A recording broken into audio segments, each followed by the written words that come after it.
This pampered young master's got smooth skin and a pretty face. Even when he cries, he's quite a sight. The 8 Union's boss's little grandson got snatched right off the plane. Who are you people? Why'd you grab me? In the empty space. All that answered him was wild laughter. The young master quickly sensed trouble. He tried working his wrists loose, begging through his tears. Please don't kill me.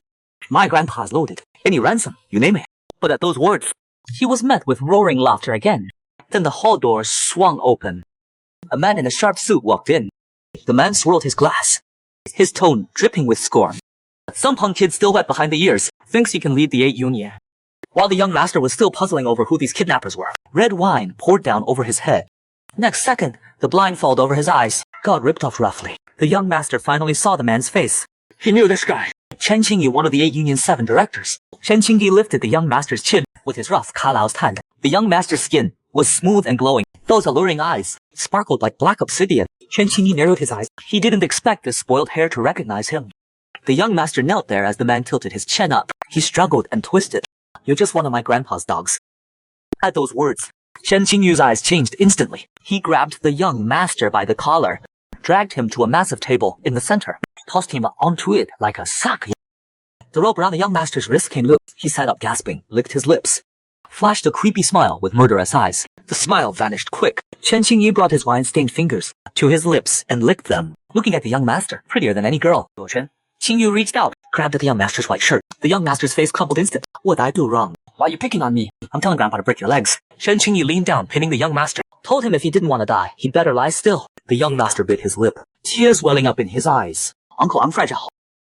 Can't handle being scared. Don't be mean. Maybe out of twisted amusement. Chen Qingyu threatened the young master. Said if he kept crying, he'd let the other guys have fun with him. Make him cry all night. At that, the young master stopped crying immediately. Fear and hurt written all over his face. Watching him cry up close like that, Chen Qingyu couldn't help but laugh. Little rabbit scares easy. Chen Qingyu's smile faded fast. Then he signaled. Told his guys to clear out. What Chen Qingyu, so sure of himself, didn't know was that the day before the young master came home, he made a bet with his grandpa, Xu Zhangqian, head of the 8 Union, over video call. The old man worried the young master would get eaten alive by the sharks in the 8 Union, told him to keep his head down once he got back. But the young master brushed it off. A bunch of old mad dogs, how bad can they be? But the old man still worried. Kept warning him to watch out for Chen Qingyu. The young master smiled sweetly, made a bet with the old man.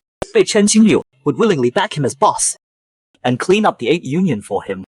Yet everyone under his thumb, hearing his grandson say that, the old man laughed hard. He thought it was pure fantasy.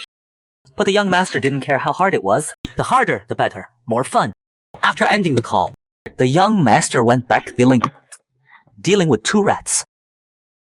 The seemingly innocent young master was actually a scheming mastermind facing a crazy uncle trying to control him. The young master played the helpless bunny. Yesterday's kidnapping felt like a dream. When Xuran woke up again, he was already in his own bed.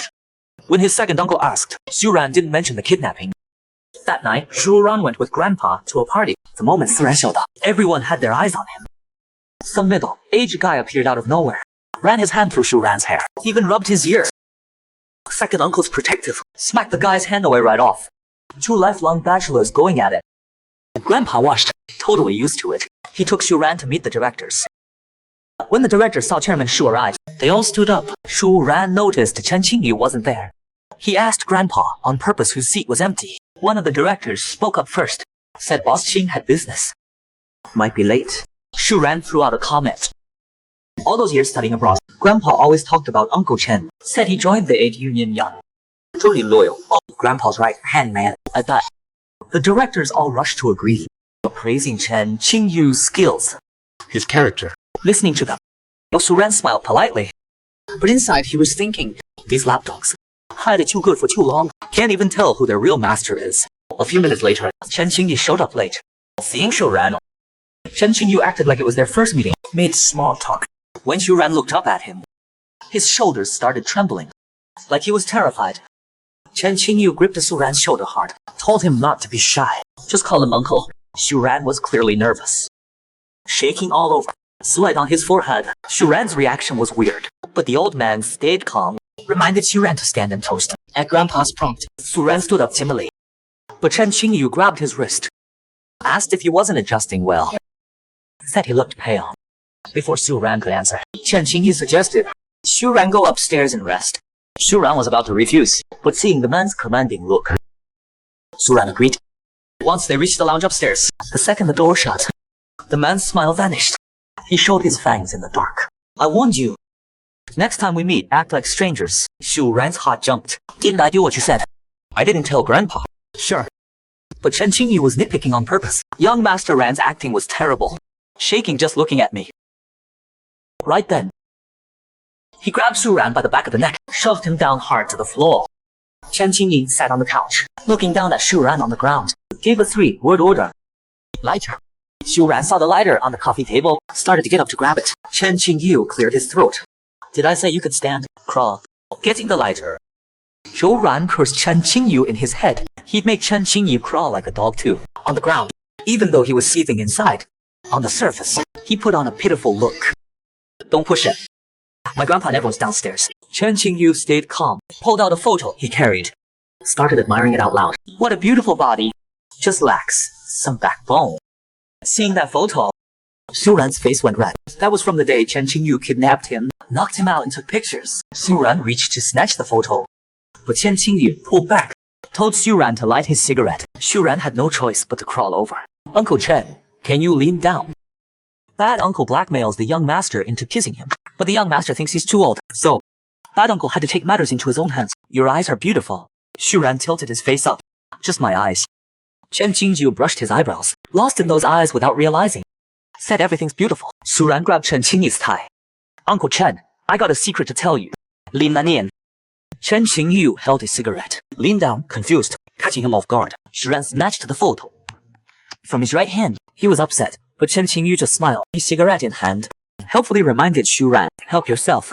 He's got plenty more. Xu Ran pouted, on the verge of tears, rested his face against Chen Qingyu's thigh. Boss Qing, stop bullying me. A smart little pet can be quite likable. Chen Qingyu casually pressed on Xu Ran's lips. Depends if you behave. Xu Ran was totally docile. I'll behave. I'm good. I'll do whatever you say, okay? Chen Qingyu's eyes darkened. Really anything. Xu Ran's bright eyes sparkled, full of feeling. Easy to get lost in. Qingyu breathed hard, told Xu Ran to kiss him, just as Chen Qingyu was lost in the kiss. Xu Ran opened his mouth, bit down on the hand touching his lips. Chen Qingyu winced, shoved Xu Ran away hard. Xu Ran licked the blood off his lips, flat out refused. You're like 30-something, and you want to kiss me? Shameless. Chen Qingyu felt a sharp sting. This kid just called him old. Total buzzkill. He asked if Xu Ran would kiss him. One question. But Xu Ran still said no. Next second, the man grabbed him by the waist and yanked him up. Chen Qingyu breathed in the young master's scent, voice low and rough. Called me old? Ha! Guess I'll just have to force you. Chen Qingyu wiped the blood from Xu Ran's lips. Said he could have Xu Ran's pretty pictures all over the city by noon tomorrow. Xu Ran froze. Started crying instantly. No, that'd be so embarrassing. You might as well kill me. Chen Qingyu laughed at his pathetic crying. You should be glad you ran into me first. The other directors aren't as easygoing as Uncle Chen. Just be my puppet pay. I'll keep you alive. Xu Ran smacked the man's hand away, stared at him suspiciously. Why should I trust you? You want the chairman's spot too. Chen Qingyu's expression darkened immediately. You don't have a choice. Xu Ran looked at him, didn't know what to say. He reached around the man's neck, kissed his forehead. I'm too young to die. You'll protect me. Right. Chen Qingyu still didn't buy it. Xu Zhangqing wouldn't raise a useless air. He asked if Xu Ran was acting. Before Xu Ran could answer, Chen Qingyu pressed him down and kissed him. Chen Qingyu's kiss was like a storm, rough and domineering, just like him. Formal jacket tossed aside, Xu Ran's right shoulder exposed. Chen Qingyu's eyes glazed over.